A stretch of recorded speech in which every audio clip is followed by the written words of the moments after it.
Hello, everybody. Welcome. You might be listening live here on 11:50 a.m. KKNW in the Seattle area, on transformationtalkradio.com from around the world live, on Facebook live on my professional page, or anywhere around the world after the fact on my YouTube channel or one of the dozens of podcasts it sends up.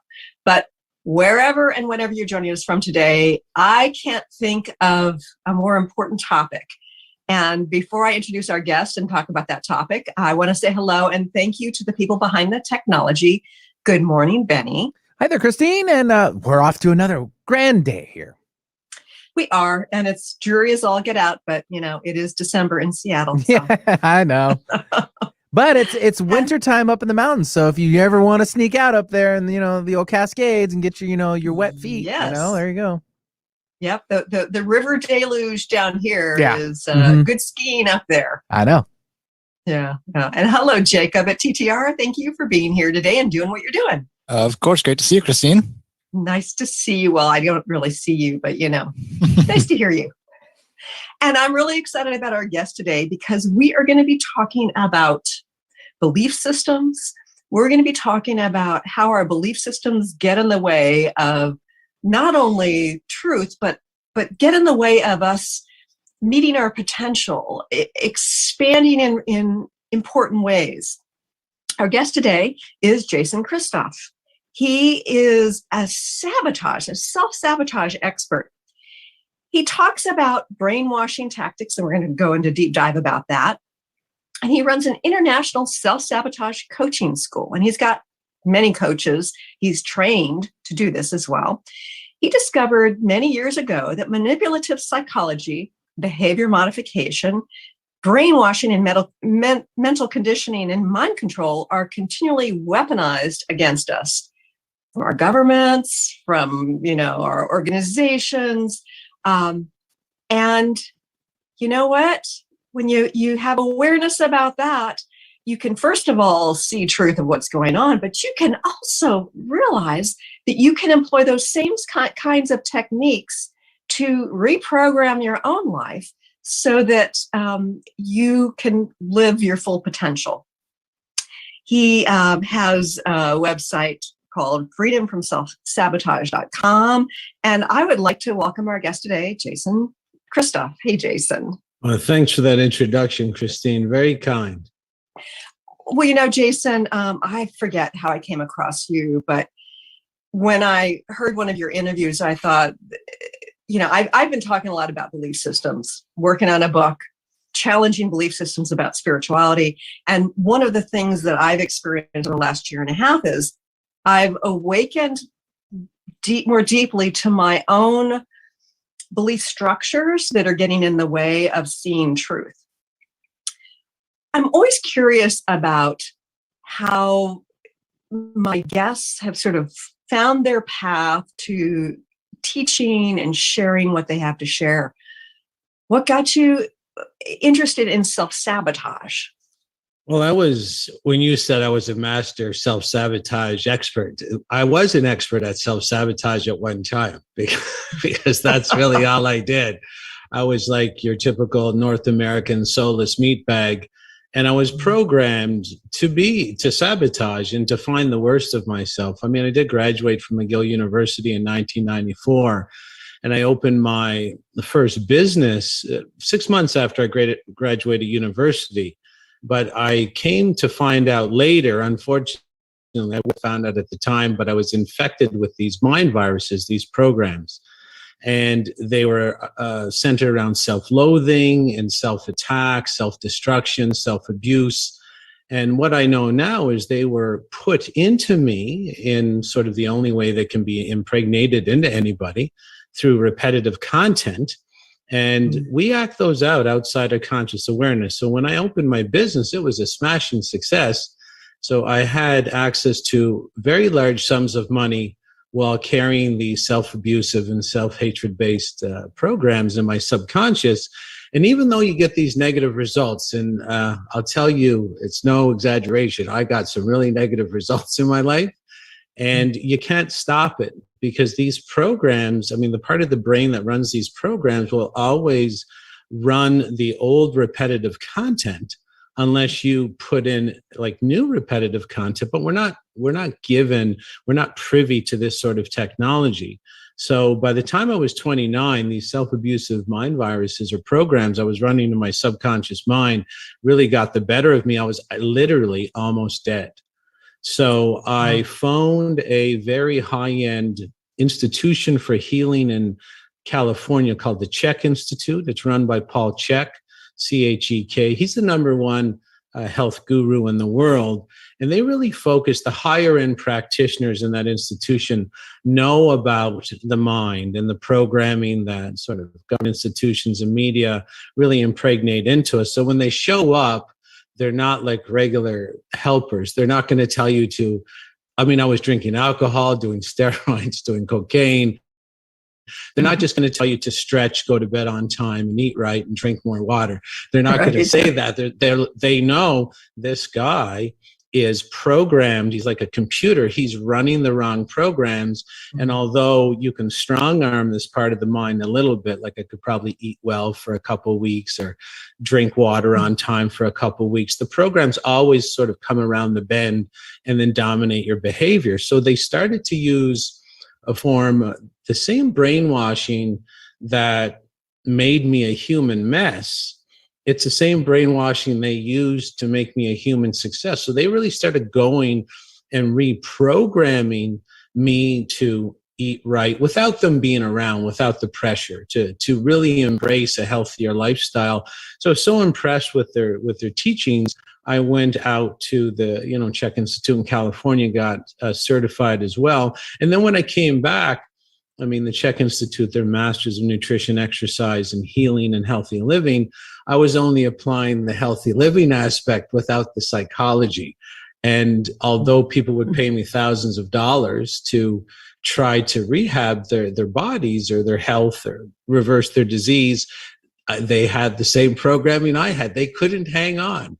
They would need to lose 50 pounds and then they would lose 10. And to be honest with you, Christine, they would lose 10 and they'd be frightened, terrified. They would be absolutely terrified to walk farther and, lose the full 50. And they would scurry back to their old habits, their old wine, their old coffee, their old pizza. And they would never get anywhere. So I started to use the same brainwashing and mind control and behavior modification techniques that I learned through some of the higher end Chek professionals. And I started to add my own because I started to research that very interesting topic on my own. And I would literally brainwash and mind control. So they wouldn't need me. Like they would not fire me, but we would part ways and they would stop doing everything for life. They would stop hurting themselves for a lifetime. I'd change their initial, the program that they were running in their subconscious mind. It's like removing a record in a jukebox and putting a new record down and really getting rid of that old record so it would never play again. So that's how I really got, and then it exploded because people were like, what are you doing to make these people so healthy? Like, what's the exercise program? I'm like, well, it's not really an exercise program. I'd sort of just program them to, get it, put a new record in that jukebox and they would just live it out. Because this is how this part of the brain is designed. If you can install a new program through repetition, the part of the brain we're talking about is the subconscious. It always needs sort of a roadmap or a script in regards to interfacing with the world. And all you have to do is put in a new script instead of the kind of crappy one that our conventional institutions install for us. And the subconscious is a machine. It's like a blender. You don't care how the blender works. You just put in the smoothie ingredients and press the button. You just dump in positive repetition in the direction of your goals. And there's a particular reason that the subconscious is sort of obsessed with repetition and why it lives out repetition. But all you have to do is control what repetitive content you expose yourself to. And this machine literally does the rest.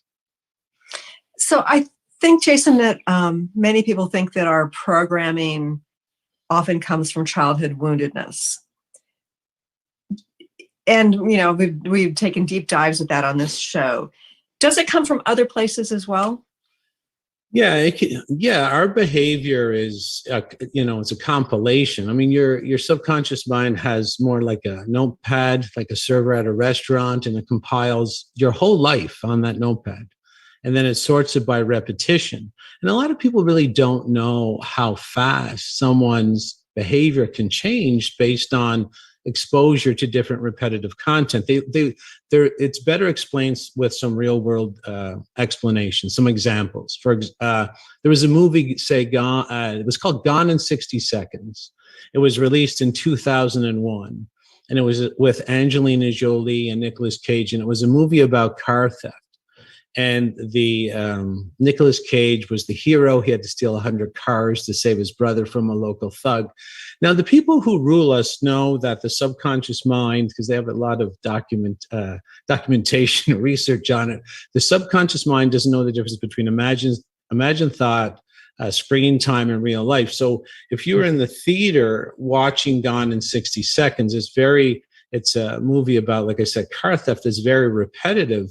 And the reason the subconscious mind is obsessed with repetitive content is because it knows that human behavior is very simple. Most humans do what they're doing because everybody else is doing it.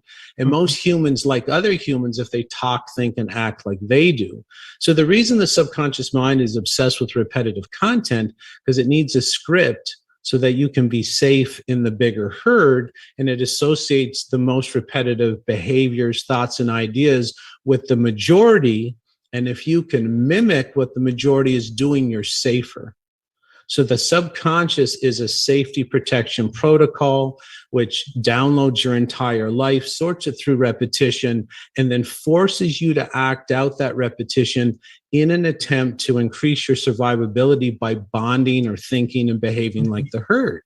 Yeah. And the people who rule us know that. And so if we go back with that knowledge to the theater, and we see the people in the theater watching a movie about car theft, if you were to interview anybody in that theater and say, do you believe that a movie about car theft and repetitive images of car theft can make you steal a car in an unconscious attempt to bond with the herd?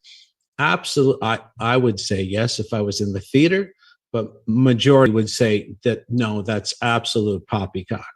Mm-hmm. But when this movie was released, because the subconscious can't tell the difference between real time, what's on the screen, and imagined thought, when this part of the brain sits down in the theater, it literally thinks, I am in a car theft tribe.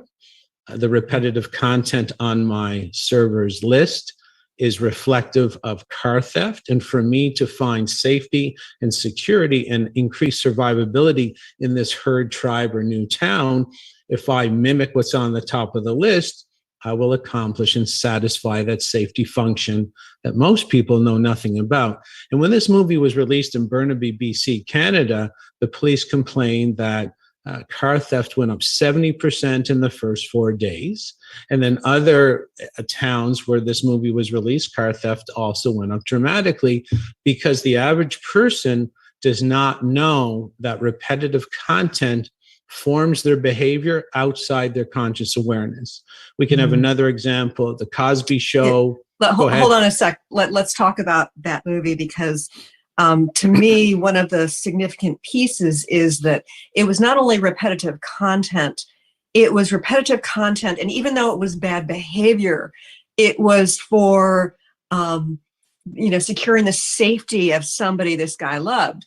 And therefore it was, even though it was amoral, as you will, it had some greater purpose. So to me, that kind of programming is even more insidious, because it had, if somebody is a part of that tribe, they think, oh, well, I'm doing this for a higher purpose. I'm doing it for something good.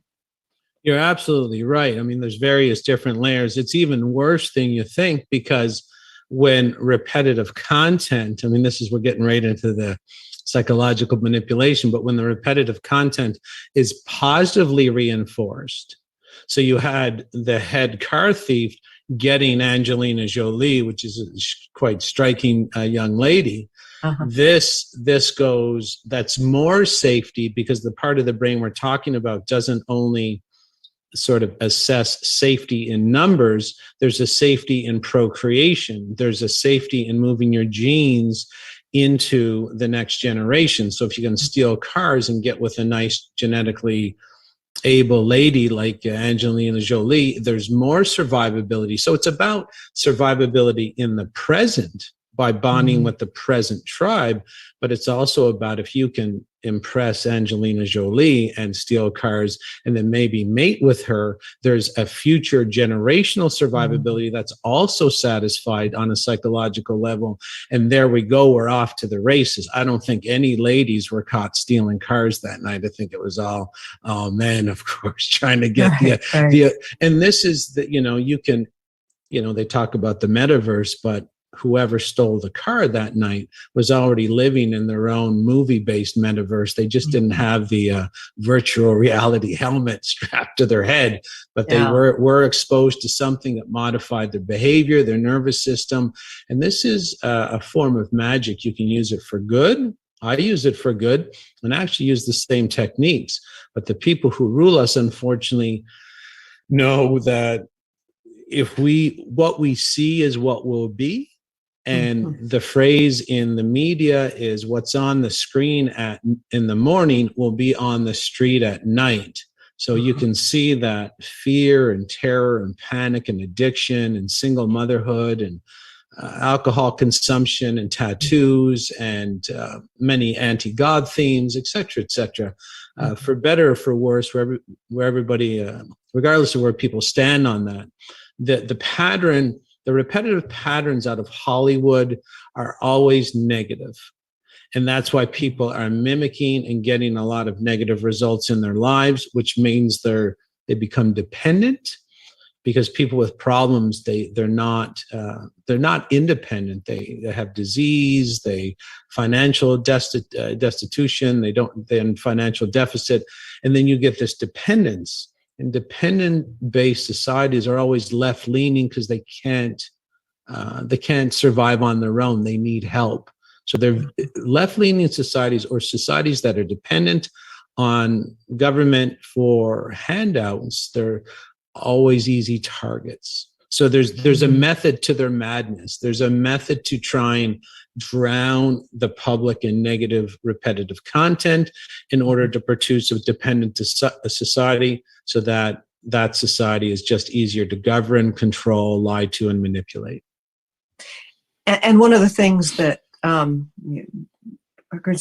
back to that movie is that Nicolas Cage's character was doing this for the safety of his brother.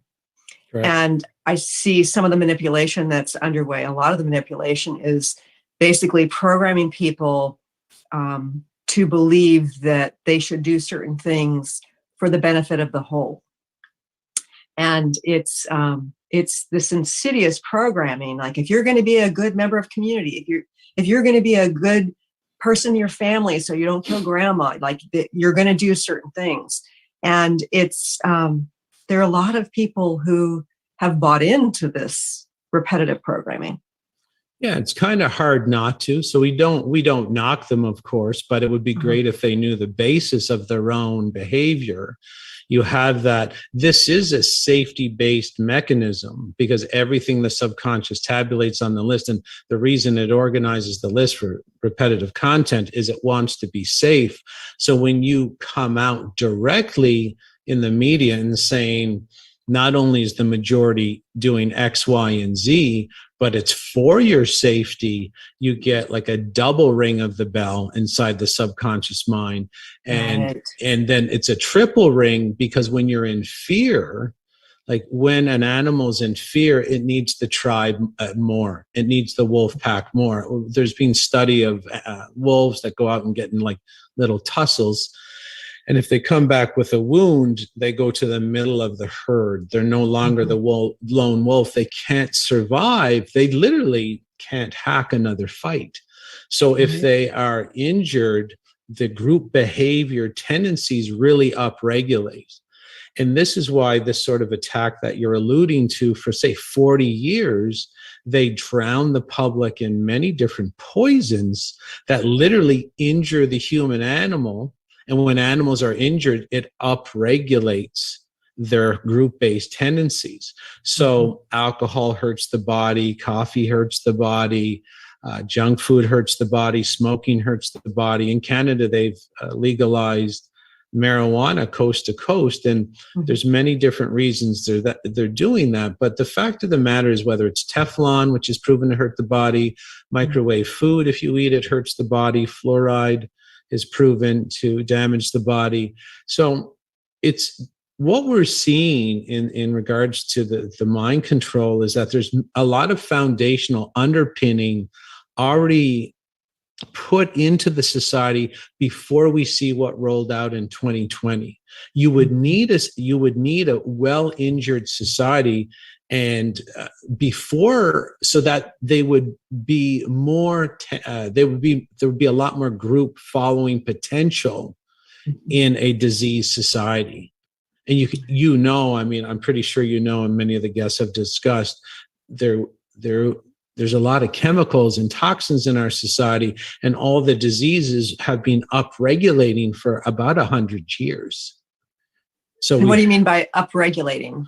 Well, diabetes is doubling every 5 years. Cancer is doubling every 10 years. So that represents an injured human, and injured humans are more prone to follow the herd without question or resistance. So there's repetitive based mind control, but there's many ways to upregulate it. So you get more and more people following the herd. One of them is injuring the animal before you install the repetitive content. Yeah. And what about isolation? Because that, in my mind, that has played into it as well, in terms of getting people to buy into something that I won't actually say what it is, but I think most people know what I'm talking about. Yeah, isolation, there's nothing that scares the subconscious more than the number one, being alone, right? I mean, the word alone comes from the word lune, like alun, and it's the French word for the moon, which is known as the lonely one, or the only one in the sky without a partner. So and in the subconscious mind, if you feed it a single repetitive idea, it actually doesn't even really register on its list. There has to be at least 2 sort of repetitions of an idea or a behavior for the subconscious to even pay attention to it, because there's no protection or security or survivability being a single. So it maximizes, if you're isolated, it maximizes fear. And fear is being shown to shut off the frontal lobe. And the frontal lobe has a very small percentage of questioning herd-based behavior, even when it's working. So if the fear shuts off the frontal lobe, the electrical activity in the brain is pushed back and shunted into the limbic system. And the limbic system is a following low IQ, child-based, no long-term consequences ability part of the brain. So when you're in fear, it upregulates it again. So if you had a tribe and they were exposed to repetitive content, you'd probably have 30% of the tribe follow the group-based behavior. If you infuse the tribe with alcohol or caffeine, it's going to go to 60. And then if you just keep piling in the fear or isolate them, it could go to 80. There's different ways there's different modalities by which you can inflict upregulation and group-based behavior on humans who don't know what's really happening, or why the media is drowning them in fear, or why there's a coffee shop in every corner, or why coffee is the number 1 repetitive imprint in all Hollywood film. That's the most repetitive imprint in all Hollywood film. And so second is alcohol, because these are the 2 primary upregulatory modalities or chemicals that they increase what's called trance or alpha brainwave state, which means someone who's caffeinated or have alcohol in their system for the past 3 weeks, they can be put under mind control a lot easier than someone who doesn't have that. Interesting. It has to do with the brain waves that it puts your body into. Yeah, it actually changes. You could even look it up, but they don't even really try and hide it. You could just put caffeine in alpha brainwave state. You could put alcohol in alpha brainwave state in DuckDuckGo. You could even put THC or smoking THC, alpha brainwave state. Then you'll be like, okay, so what does that teach me? Okay, so they induce alpha brainwave state. If you want to know the connection between alpha brainwave state, TV programming, and how the mind works, go watch a documentary called Pseudoology, The Art of Lying, and it reviews how dangerous that brainwave state is for programming a population to follow the herd right off the cliff. So let's talk a little bit about brainwaves and alpha, beta, theta. What do they have to do with our functioning? Well, alpha brainwave states are really relaxed state, and then it sort of shuts down critical thinking. And it really it's like a direct pathway into the subconscious mind. So if you're in beta, you can sort of question what's going on. But when you're in alpha, there's no questioning. So it just sort of, picture a big truck backing up its big load of propaganda, you know, that truck sound, beep, beep, beep.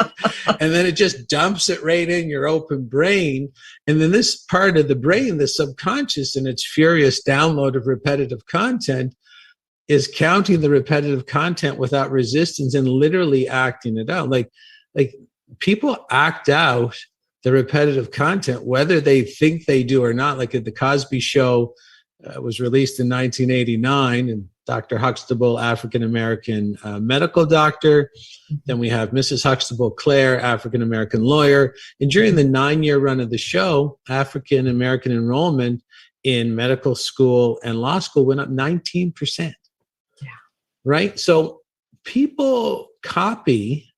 Or you could do Fast and the Furious cars. Everybody's getting the Honda Civics with the loud mufflers and the lights under their car. Or you could do the Queen's Gambit, which was on Netflix, a movie about chess playing and prescription drug abuse and alcohol abuse. But chess sales went up 1,000% in the first 7 days. Right.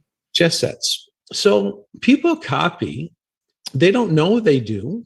I mean, that's what sales are about. I mean, if you have 3 advertisements for Pepsi at the Super Bowl and you're watching the Super Bowl, your subconscious mind writes it down on the list. And 3 imprints of the Pepsi symbol in your subconscious mind is very powerful. It says, this is a very powerful tribe, very popular tribe. So the next time you see Pepsi, maybe emblazoned as a symbol on next to the Pizza Hut symbol, you're drawn there because your subconscious is like, hey, that's the safe tribe. I mean, This is what advertising is about. So whether people like it or not, this is how your brain works. And the people who rule you know it better than anybody, know it better than me, know it better than some of the psychologists I study under. Mm-hmm. They know it. And they can make you do things, many things that people do today. I estimate about 60 to 70% of people's habits make no logical or rational sense whatsoever. It gives them negative feedback all the time. They see they're depressed. They see they're overweight. They see they're in deficit.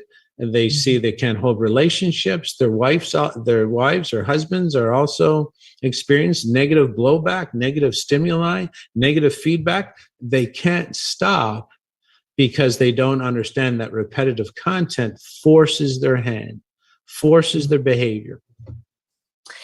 So let's talk a little bit about Hollywood, because I think there are many people who are aware that when they see a television commercial for a pharmaceutical product or something, that they're being manipulated, that they're being programmed.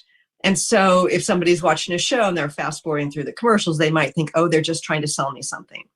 But what about those shows? What about the movies? Do you feel that the content has some sort of darker purpose, or do you think it just is entertainment? On that, if you know what I know, you definitely understand that the TV was actually developed as a bona fide military weapon in about 1920. And it was always about repetitive content to change the behavior of the people watching it. But what's really interesting is the basis of that technology goes all the way back thousands of years to a country called Media. Now, I can't make this up. The country was called Media. It was where Iran or Azerbaijan is today. And there were some very smart psychology experts there that found out through trial and error that humans copy repetitive content. They used to have a play. The hero would wear the red cape.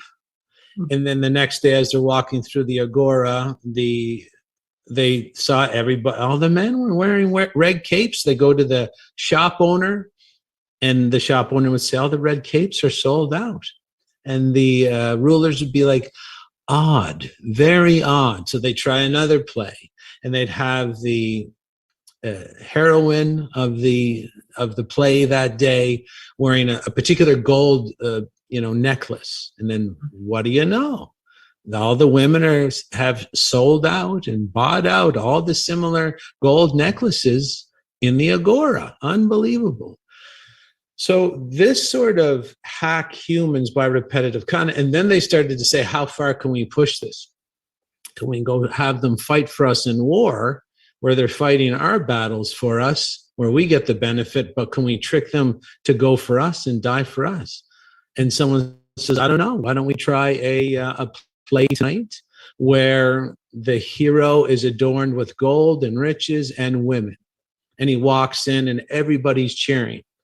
And we'll play that for twice a week for 6 weeks. And then on the 6th week, they'd have a conscription table where you can volunteer for the army. And everybody was signing up. And they were like, oh boy, I like this. Repetitive content. And we can modify the content and then make them do whatever we want them to do. Well, obviously going to die for someone else's pillaging is as illogical as you're dying. You're literally dying to accomplish someone else's goal. That was the first goal they attained.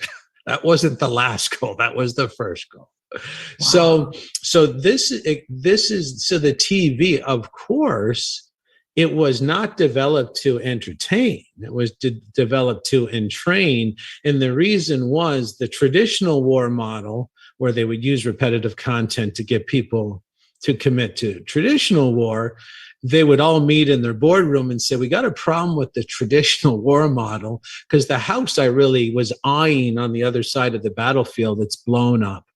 And his gold, I can't find his gold. We blew his house up. His car, his Ferrari collection, it's gone. These are the things I wanted to steal when I won the war.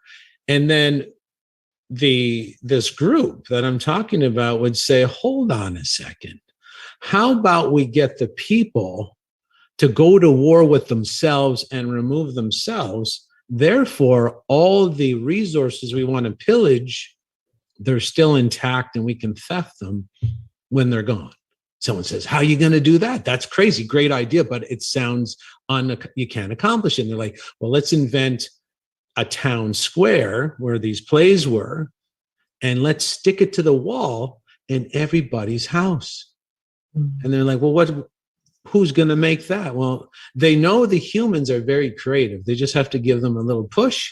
Humans will create anything for this group. This historical group that I'm alluding to, is notoriously low IQ and very uncreative. They keep the humans around because we're a different animal. We're very naturally creative.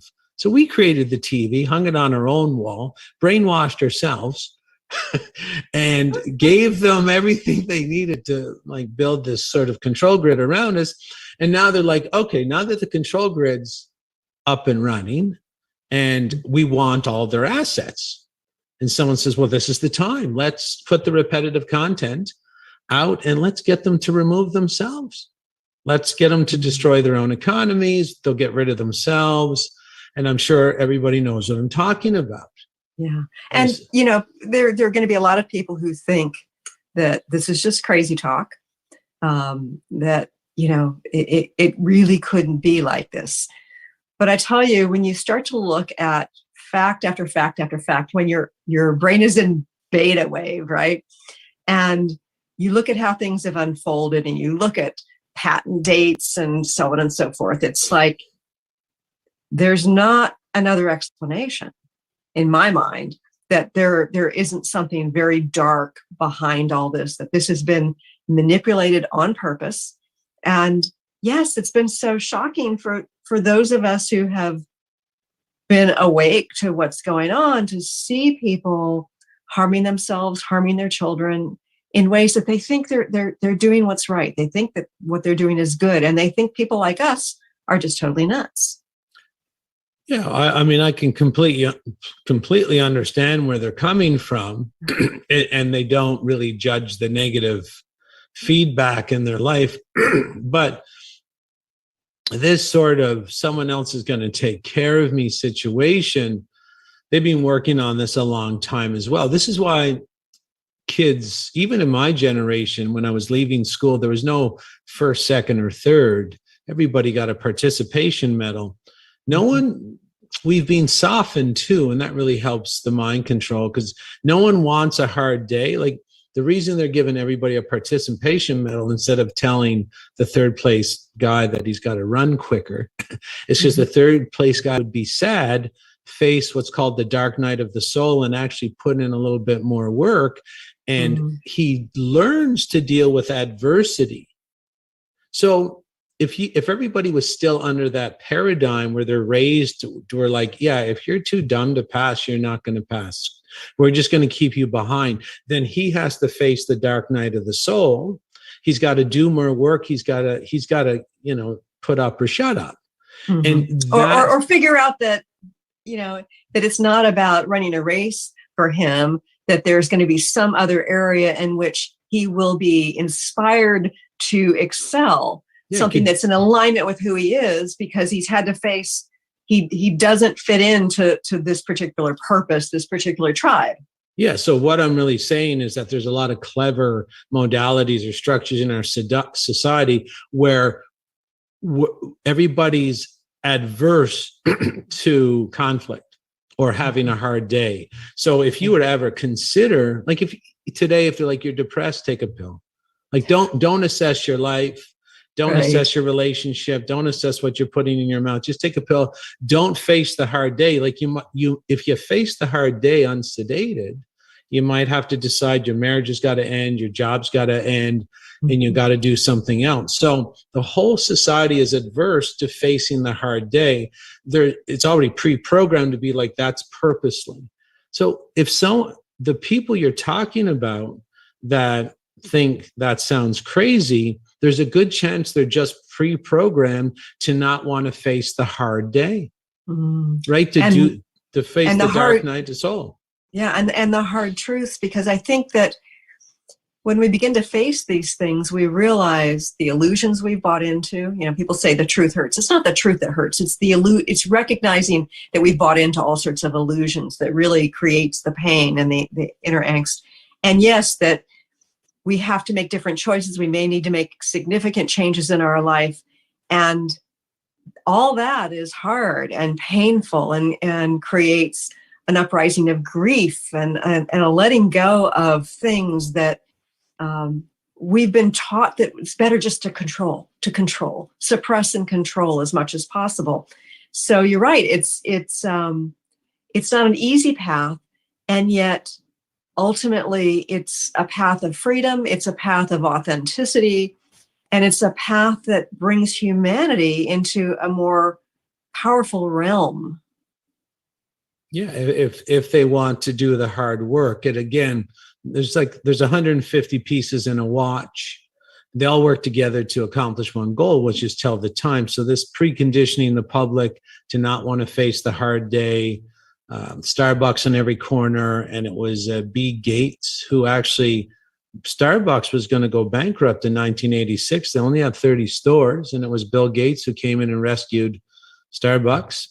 And now there's Interesting. 36,000. And if you know, see, and someone says, oh, that's just capitalism. I'm like, yeah, okay, maybe. But if you like in Canada, so alcohol is another cog in the watch. And in Canada, 5 years ago, the federal government released its new healthy drinking guidelines, 15 drinks for men per week, 10 drinks per week for women. And so basically my own government is trying to tell me it's healthy to have 15 drinks a week. Holy Yeah. cow. So the thing is, it's becoming obvious. So what we're seeing today is the covert ways they used to rule us, poisoning, stealing our money, brainwashing.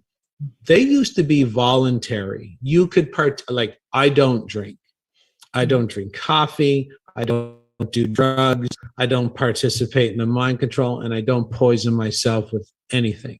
So that used to be voluntary. And now they're saying too many people are figuring out what Jason's figuring out.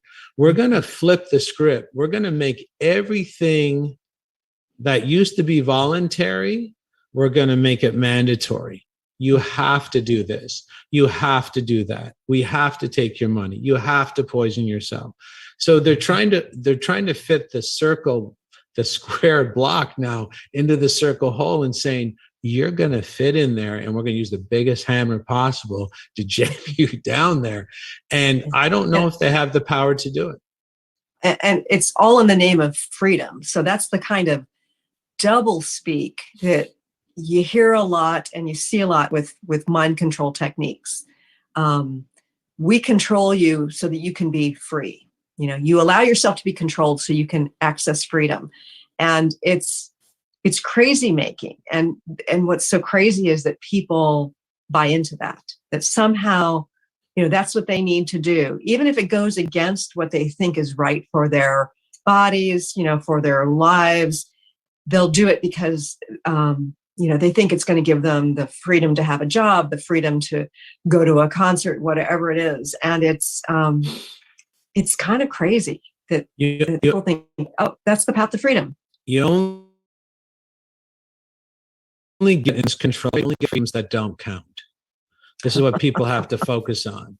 And we call that freedom, not freedom. Freedom is FREE-DUMB. So the only freedoms you'll get are the freedoms that you do not care. You do not need to go to a concert. Mm-hmm. You need the right to decide if you're going to go to the concert or not. And they're taking that choice away. That's not freedom. That's freedom, where everything that makes you dumb is provided free by the state. So freedom is about getting back to you making choices about your life. And government's only role is to protect you from government bullying. And that is, I mean, how is government working out for people today? I mean, a lot of people have warned against government, and it's so ingrained in us that it has to be there. It has to be alive. Mm-hmm. I mean, can anybody not see that without government today, everybody's lives would be better? You know, one of the things that people forget about, and I think you just alluded to that a moment ago, but I'm thinking here in the United States, the Constitution was written to prevent government from harming its citizens. It was about citizens, you know, automatic rights, and it's gotten twisted into we're supposed to serve the government in a variety of ways. And it's what's so perplexing to me is that people buy into it. Yeah, they buy into it because they're getting the perceived safety. And you can convince someone, like a kamikaze pilot it's called kamikaze mind control. I mean, kamikaze pilots had their subconscious hacked because the subconscious can't think long term. So they'd hack the subconscious of the kamikaze pilot and say, if you do X, Y, and Z, which was drive a loaded fighter jet into an enemy warship, you'll gain more points with the tribe. And the subconscious says, yeah, let's do that. But there is no tribe to revel in because you've blasted yourself off the planet. So what we're seeing today is the weaponization of subconscious mind control into the realm of kamikaze mind control, where people are being tricked. They say, if you do X, Y, and Z, you're really going to be safe. But if you do X, Y, and Z, you're going to be blasting yourself off the planet. And it's called it's called double bind mind control as well, where you have two equally crappy options that they're the only two crappy options on the table. So you can take door number one and perish, or you can take door number two and perish. And classical psychologists said, if there's ever a situation where double bind mind control is the only option, where it's, perish or perish, that's the trigger point where you're dealing with an evil force. And that's what we have. Take the medicine and perish, or lose your job and perish. Enjoy your freedom of choice, perish or perish. And psychologists has always used that as the litmus test to understand where citizens have to stand up and defend themselves, because pure evil is afoot. One of the things I found so fascinating about this, Jason, is that not only has this come from the powers that be, but and we could talk about who they really are, but the representatives who are in the mainstream media. Let's see, where was I going with this? Oh, so it feels like it's top down, but then they've programmed people to push their agenda. Some of the things I've seen in social media, talking about people who have a different perspective about what's going on, they demonize them. They say terrible things. We hope that they die, and we hope that they, can't get medical care, whatever. And it's just mind-boggling that it's kind of like, the sheep are headed off the cliff, and there's some saying, don't go that direction, don't go that direction. And then, let's push those off the cliff first. It doesn't make any sense to me, but they've engaged those people who are in mind control to be some of the perpetrators. Well, they're just doing, if you understand psychology, you understand it's very important to demonize in the opposite direction you want everybody to go, because it signals that it's not safe. So the subconscious is in charge of 94 to 97% of our behavior outside our conscious awareness, and it's always tabulating what's going on. So the more attack on one particular group will trigger the subconscious to veer away from that behavior at all costs, because there's no safety there. And everything they're doing is about psychologically manipulating the herd-based programming of the human animal to say, this isn't a safe herd to be in. This is a safe herd. This is a safer herd. And they're like, all you have to do to be in the safe herd, or to be a hero. Like, this is the first time a lot of people in their lives have never accomplished anything either, because they've always been coddled by the state. So they're very hungry to, I've accomplished quite a lot in my life, so I'm not easy bait. But if you have someone who's, just graduated from high school, then college, and out to work for the government as a middle manager or something, they really haven't accomplished anything. So that when you table the offer that they could be a hero just by doing X, Y, and Z, they usually jump at it because they were pre-programmed to be empty inside. So there's many different reasons why the population has groomed to be weak over the last 40 years, and it has been preempted to move up into this sort of end game agenda where total control is going to be attempted to be implemented for health and safety, climate change, racial equality, and gender equality. Right. And I think that there are plenty of people who have accomplished a lot in their lives, but they have been indoctrinated into a belief system, into a tribe. And if their tribe is espousing this belief, then they go along with it because that's their tribe, that it's in alignment with their belief. I also think that there are aspects of this where on a subconscious level, people probably recognize that they're being controlled. On some level, they sense that they're being controlled. And if they can turn that around against somebody else to make themselves feel superior and in control, then it makes them feel better. Do you agree with that? Yeah, well, the thing about the subconscious mind is once you establish the list through repetition, the list to be followed, the script to be followed, the behavior that's going to get you the most marks and most bonding with the bigger herd, there's an automatic weaponization against the smaller group. So they're attacking the smaller group because it's the same program. What's on the list is safe. What's not on the list as a repetitive behavior, thought, or idea, that becomes the enemy. And the more repetitive the content, the more you weaponize the public against the supposed minority. And you can manufacture the minority or the majority through media. Like you can literally say it could be 50-50 down the middle. And then you could have every media outlet in America say that, like, lie, which is propaganda, and say 80% are over here now and 20 are over there. Right. That can actually force the population to mirror the 80-20 because they're so afraid to be on the losing side.